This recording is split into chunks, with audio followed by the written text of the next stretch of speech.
Unbelievable. Influential APC governor hands over power to deputy. Give crucial reasons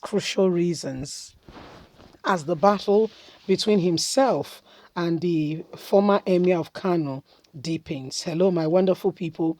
You by now know who I'm talking about. Yes, it's the governor of Kano State, Ganduje. Ganduje, the governor of Kano State, has been at loggerheads with the former emir who he, dethroned and banished him to a small village in Nasarawa, and since then, the emir has gone on to fight the case in court, where the court said Ganduje has no credible, whatever it is, to be able to banish somebody and prevent him from ever coming into, Kano State. That as a Nigerian, he has freedom of rights and movement, and what Ganduje has done is not acceptable in any way, form, or kind. My people, now waiting the matter, they reach us right now. This is what is going on. I said, well, you can't do that. It is not acceptable. It's not, you can't do that in any way, form, or kind. As the matter gets more serious and, gets more and more intense, Ganduje has to hand over to his deputy. Please do not forget to give us a thumbs up, like us, share, subscribe. Let's get all the details. Following his decision to attend the Automatic Leadership Development Program at Harvard Business School in Boston, Governor Ganduje of Kano has handed over power to his deputy, Nasser Gawuna, as reported by the State's Commissioner for Information, Mala Mohammed Garuba. Governor Ganduje will be in the United States, US, attending the program for a week, Punch has reported. Garuba, in her statement on Wednesday, December the 8th, said the governor has ordered that all official transactions in the state should be done through the office of the deputy governor. The commissioner affirmed that all within his period, Garna will serve as the acting governor of the state. This is as the governor and the former emir of Kano continues to battle out in court all that has been going on with regards to the state and all that has been happening with Ganduje banishing him and the court judgment which Ganduje has since rejected, saying the court has no right to ask him to allow Emir Sanusi back into the States. The crisis continues to foster on as many people wonders what will happen next. So there, my wonderful people, there you have it. And this is what is still going on at the moment. This is what is happening now as we speak. A lot of persons are not happy. A lot of persons, if you look at it very critically, I will explain to you so you can understand what is going on in Nigeria. Yes. Now, we remember very closely and very critically that the governor, the governor banished the emir. Guess what? Not a single word. Nobody made a word.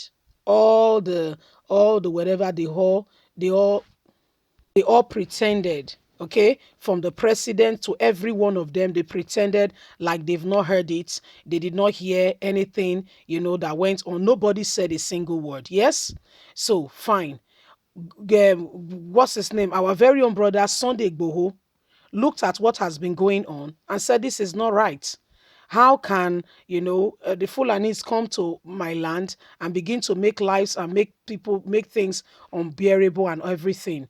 And he said, you know what?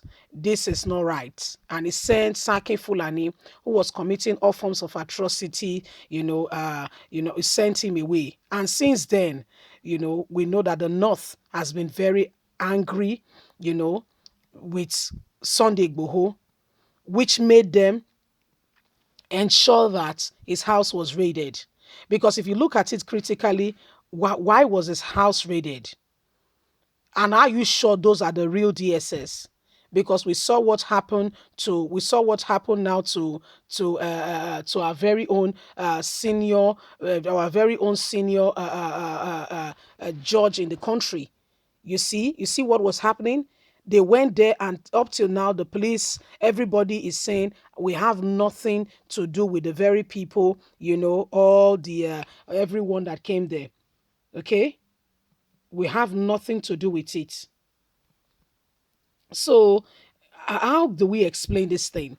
They said the people went court. They said they were contractors to the attorney general.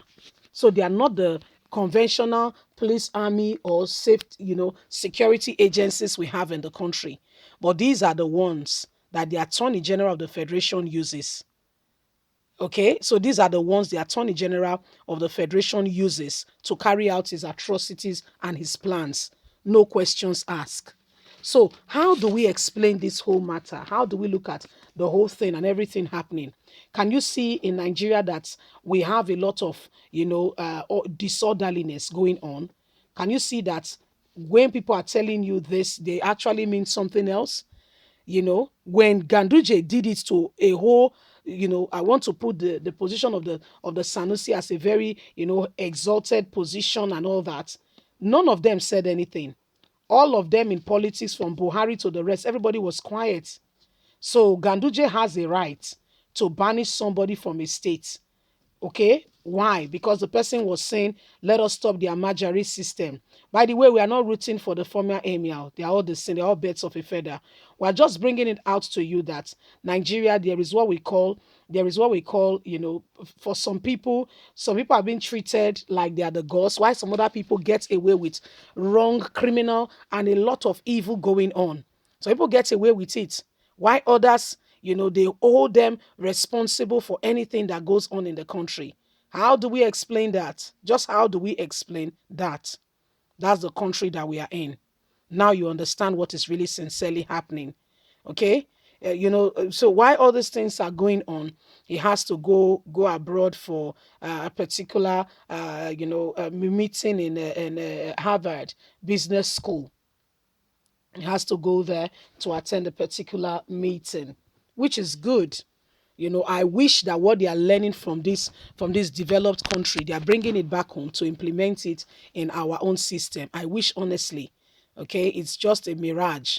They don't. It's just one of those things. It doesn't come home. It ends there, sadly.